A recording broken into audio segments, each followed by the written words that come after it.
My sister framed me for sleeping with her husband. My family cut me off. But 2 years later, I made them regret choosing her lies over me. I used to believe that blood was thicker than water, until the day my own family chose lies over truth and threw me away like yesterday's newspaper. My name is Emma Collins. I'm 31 years old, and I'm a freelance journalist who thought she knew everything about digging for the truth, until I became the victim of the biggest lie of my life. 2 years ago, I had what I thought was the perfect family. My parents, Robert and Linda Collins, owned a small bookstore in our hometown of Millbrook. My younger sister Rachel, 28 at the time, worked in marketing for a local firm and had just married her college sweetheart Mike after a fairy tale wedding that I helped plan. We were the kind of family that had Sunday dinners together, shared inside jokes, and genuinely enjoyed each other's company. Rachel and I had always been close. I was the protective older sister who helped her through heartbreaks, celebrated her successes, and stood by her side when she walked down the aisle. Looking back with the clarity that only comes with time and pain, I can pinpoint exactly when everything started unraveling. 3 months after Rachel's picture-perfect wedding. It was subtle at first, the way poison always is. Rachel would flinch when I hugged her, her body going rigid against mine. She'd check her phone obsessively during our conversations, claiming urgent work emails that couldn't wait. Our weekly sister lunches suddenly became monthly, then sporadic, then non-existent. When I'd drop by their apartment unannounced like I always had, she'd greet me at the door with this frozen smile and usher me away before I could even sit down. "Sorry, Em, we're just heading out," she'd say, though Mike would be in sweatpants on the couch, clearly settled in for the night. The lies were so obvious they insulted my intelligence, but I made excuses for her because that's what loving sisters do. We rationalized the inexplicable. Mike's behavior shifted too. Where he used to joke around with me, calling me his favorite sister-in-law even though I was his only one, now he could barely maintain eye contact. He'd mumble hello and disappear into another room whenever I came around. I told myself it was normal. New marriages needed space, boundaries, time to solidify. But deep down, something felt fundamentally wrong. Even my parents, usually so warm and welcoming, began treating me like a stranger at my own family gatherings. Dad would clear his throat awkwardly when I entered a room, and Mom's hugs felt obligatory rather than genuine. They'd exchange these loaded glances over my head, communicating in a language I wasn't fluent in. The whole family dynamic had shifted, and I was the only one who didn't know why. "Rachel, seriously, what's going on?" I confronted her one evening after she'd been particularly cold during Sunday dinner. "Did I do something wrong? Are you mad at me about something?" She'd looked at me with these wounded eyes, like I was the one hurting her. "Nothing's wrong, Emma. You're being paranoid." But her voice lacked conviction, and she wouldn't meet my gaze. The gaslighting was masterful, really. Every time I brought up the obvious tension, I was met with denial so confident it made me question my own perceptions. Family dinners became psychological minefields where I'd watch every word, analyze every pause, search for clues in facial expressions and body language. I started feeling like an intruder in my own family, unwelcome in spaces that had once felt like home. Then came the phone call that changed everything. It was a Tuesday morning in October when my mother called, her voice unusually cold and businesslike. "Emma, your father and I need to see you. Come to the house immediately." The tone sent chills down my spine, but nothing could have prepared me for what was waiting. I walked into my childhood home to find my parents sitting stiffly on the couch, their faces grave. Rachel stood by the window, tears streaming down her face, clutching a handful of tissues. The atmosphere was funeral quiet, heavy with an accusation I could feel but not yet understand. "Sit down, Emma," my father said, his voice devoid of its usual warmth. I remained standing, my journalist instinct screaming that something was terribly wrong. "We know what you did," my mother said, her words hitting me like physical blows. "Rachel told us everything." Rachel turned from the window, her face a mask of hurt and betrayal. "How could you do this to me, Emma? How could you seduce my husband? How could you sleep with Mike?" The words didn't compute at first. I actually laughed, a short, bewildered sound that seemed to enrage everyone in the room. "What are you talking about? That's insane. I never—" "Don't lie to us," Rachel screamed, her composure cracking. "I have proof. I have the text messages, the photos, everything." She shoved her phone in my face, showing me screenshots of text conversations that looked like they were between Mike and me. intimate messages, plans to meet, declarations of desire, but I had never sent those messages. I had never written those words. "This isn't real," I said, my voice shaking. "Rachel, these are fake. I don't know how you made them, but they're not real. Look at this," she continued, swiping to photos that showed a woman who looked like me from behind, embracing a man who could have been Mike outside a hotel. You can't deny photographic evidence. My heart was racing as I stared at the images. The woman did look like me, same hair color, similar build, but it wasn't me. I had never been to that hotel, never owned that dress, never betrayed my sister in any way. "This is insane," I repeated, turning to my parents desperately. "Mom, Dad, you know me, you raised me. I would never do this. I would never hurt Rachel like this." But their faces remained stone cold. My mother's eyes, which had always looked at me with unconditional love, now held only disgust and disappointment. "The evidence is overwhelming, Emma," my father said quietly. "We didn't want to believe it either, but Rachel has been devastated. She's been crying for weeks, trying to decide whether to tell us." "Weeks?" I turned to Rachel. "You've been planning this for weeks?" "Planning what?" she shot back. "Planning to expose your betrayal? Planning to save my marriage from my own sister's manipulation?" I felt like I was drowning, gasping for air in a room full of people who had already decided I was guilty. "Please," I begged, looking around the room at the three people who were supposed to love me most in the world. "Please just listen to me. I can explain." "There's nothing to explain," my mother interrupted, standing up with finality. "We've heard enough lies. After everything we've done for you," my father added, shaking his head in disappointment. "After all the love we've given you, this is how you repay us? By destroying your sister's marriage?" Rachel collapsed into sobs, and my mother immediately went to comfort her. "My poor baby," she whispered, shooting me a look of pure hatred. "What your sister did to you is unforgivable." The room felt like it was spinning. I had walked into my family home 30 minutes ago as a beloved daughter and sister, and now I was being treated like a criminal. "This is a nightmare," I whispered. "This has to be a nightmare." "The nightmare is what you put Rachel through," my father said, his voice final. "We've made our decision, Emma. You are no longer welcome in this house. You are no longer our daughter." The words hit me like a physical blow. I actually staggered backward, my hand reaching for the wall to steady myself. "Dad, you can't mean that." "Pack your things and leave," my mother said without looking at me, still holding Rachel. "Don't contact us again. Don't contact Rachel again. As far as this family is concerned, you no longer exist." I stood there for another moment, waiting for someone to break character, to tell me this was all some horrible misunderstanding. But nobody moved, nobody spoke. The silence stretched until it became unbearable. I walked out of that house in a daze, my entire world crumbling around me. Within hours I was blocked on all their social media accounts, my phone number apparently deleted from their contacts. When I tried calling from a different number, they simply hung up. I sent emails that bounced back unread. I drove by the house a few times, but they wouldn't answer the door. The isolation was crushing. I had lost my entire family in a single afternoon, accused of a betrayal I had never committed, condemned without trial or appeal. I couldn't eat, couldn't sleep, couldn't focus on work. The injustice of it consumed me like acid, eating away at everything I thought I knew about love, loyalty, and family. For weeks I replayed that confrontation over and over, trying to understand how this had happened. The evidence had looked real, disturbingly real, but I knew with absolute certainty that I had never sent those messages, never met Mike secretly, never betrayed Rachel in any way. Someone had gone to extraordinary lengths to frame me, and the only person with both the motive and access to do it was Rachel herself. But why? What could possibly motivate her to destroy her own sister's life so completely? We had never fought over men, never competed for our parents' attention in any serious way. I had always been supportive of her relationship with Mike, had even helped him plan his proposal. It made no sense.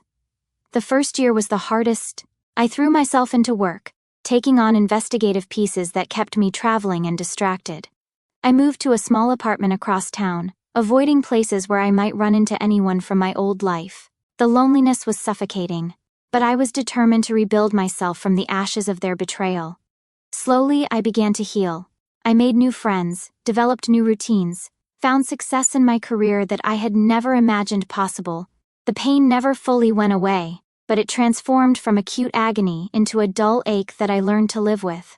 I told myself that if my family could so easily believe the worst about me, maybe they weren't worth fighting for anyway. But late at night, in the quiet darkness of my apartment, I still wondered what had really happened.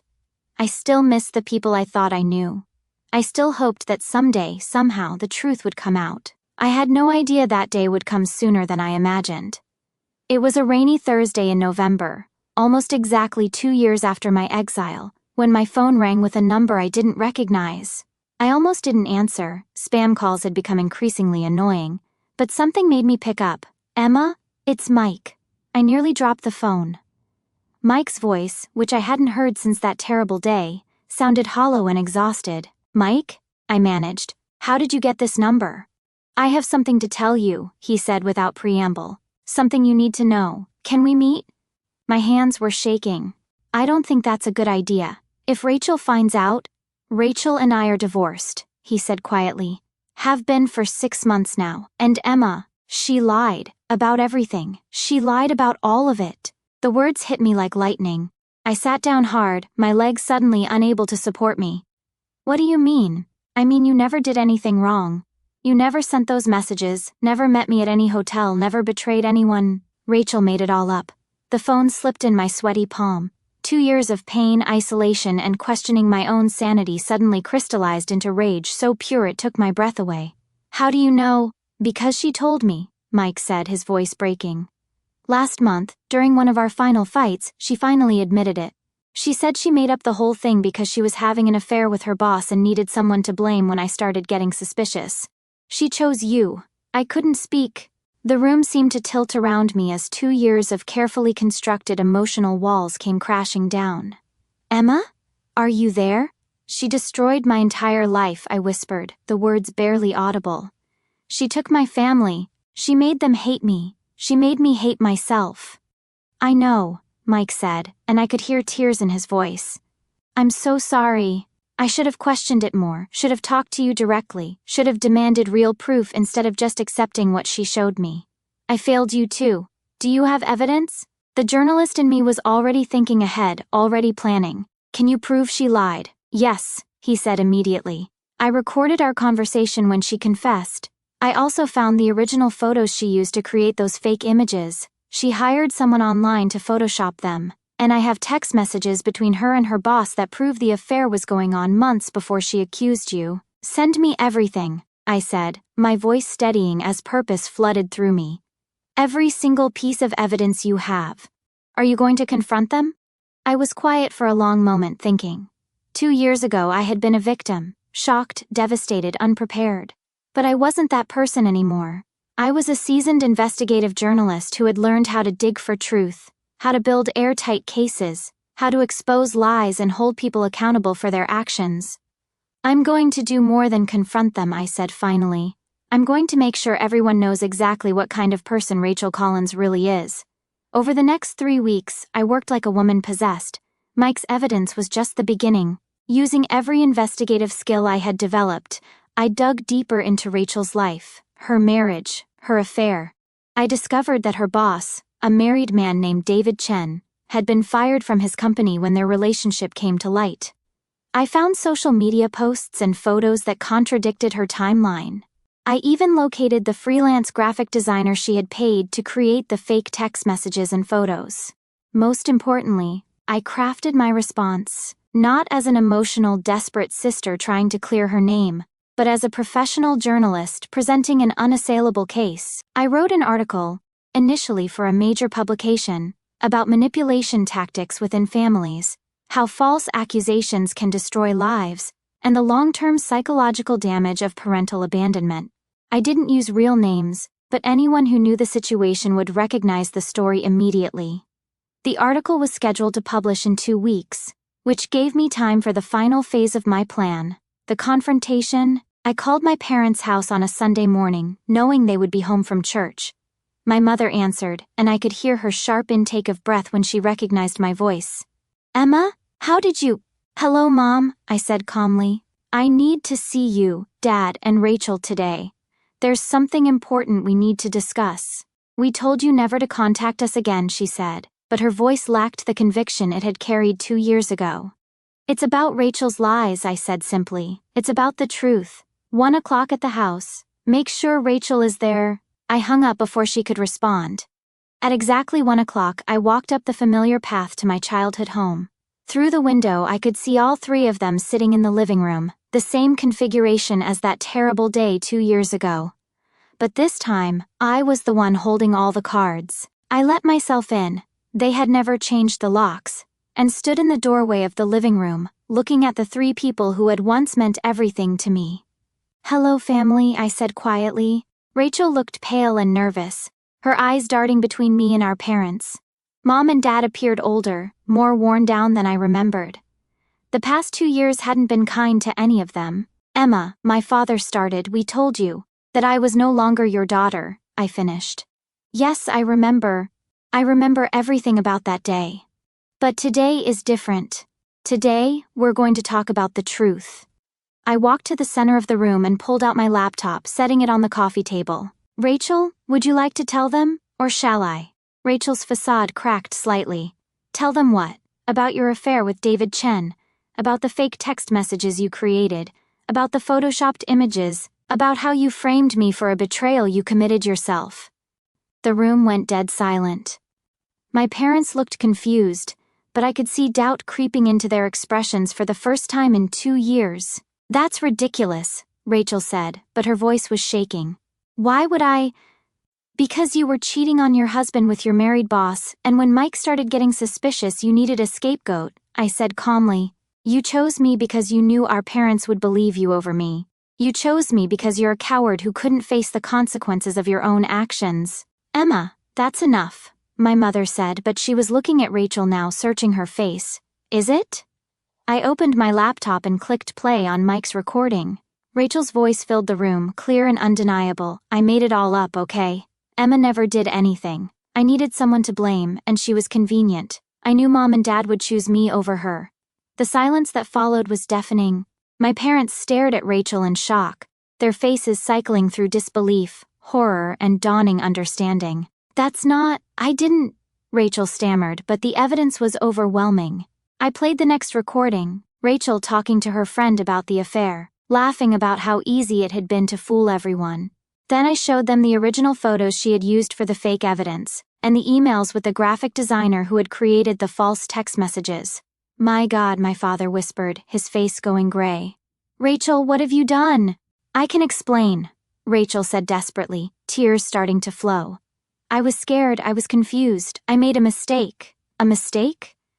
I stood up, 2 years of suppressed rage finally finding its voice. "You systematically destroyed my relationship with my family. You cost me 2 years of my life. You made me question my own sanity. You turned the people who were supposed to love me unconditionally into strangers who looked at me with disgust." "I'm sorry," Rachel sobbed. "I'm so sorry, Emma. I never meant for it to go this far." "You meant every bit of it," I said coldly. "You calculated every lie, planned every detail. You looked me in the eye and watched me beg for mercy, and you felt nothing." My parents were staring at Rachel like they had never seen her before. The golden child, the victim they had protected and comforted, revealed as the architect of our family's destruction. "Emma," my mother said, her voice barely a whisper. "Oh, Emma, what have we done?" "You chose to believe the worst about me without question," I said, turning to face them. "You threw away 31 years of love and trust based on fabricated evidence from someone who was lying to save herself. You made me homeless in my own family." "We didn't know," my father said, tears running down his cheeks. "We thought we were protecting Rachel. You thought it was easier to sacrifice one daughter than to ask difficult questions," I finished. "You thought Rachel's tears were more valuable than my truth." The room erupted in arguments, accusations, and desperate apologies. Rachel was sobbing. My parents were trying to explain and justify their actions, and I stood in the center of it all, feeling strangely calm.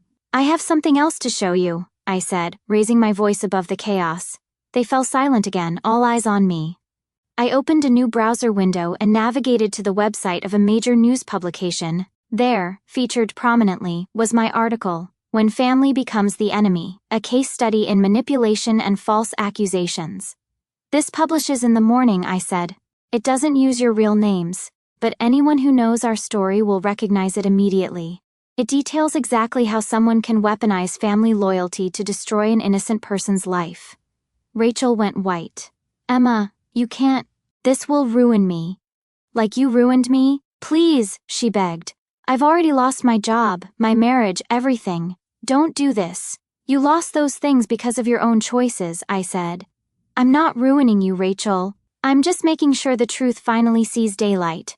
My parents looked back and forth between us, the weight of their mistake settling on their shoulders like lead blankets. Emma, my mother said, reaching toward me. Please, we can fix this. We can be a family again. I stepped back from her touch. Can we? Can you really look at me the same way after spending 2 years believing I was capable of such betrayal? Can I ever trust you again after you abandoned me so completely? We'll do anything, my father said desperately. Anything to make this right. There is something you can do, I said quietly. You can publicly acknowledge what happened. You can admit that you were wrong, that you failed me, that you let Rachel manipulate you into destroying your relationship with your eldest daughter. Of course, my mother said immediately. We'll call everyone, post on social media, whatever you want. And Rachel, I turned to my sister, who was still crying silently. You're going to contact Mike and formally apologize for destroying his marriage with your lies.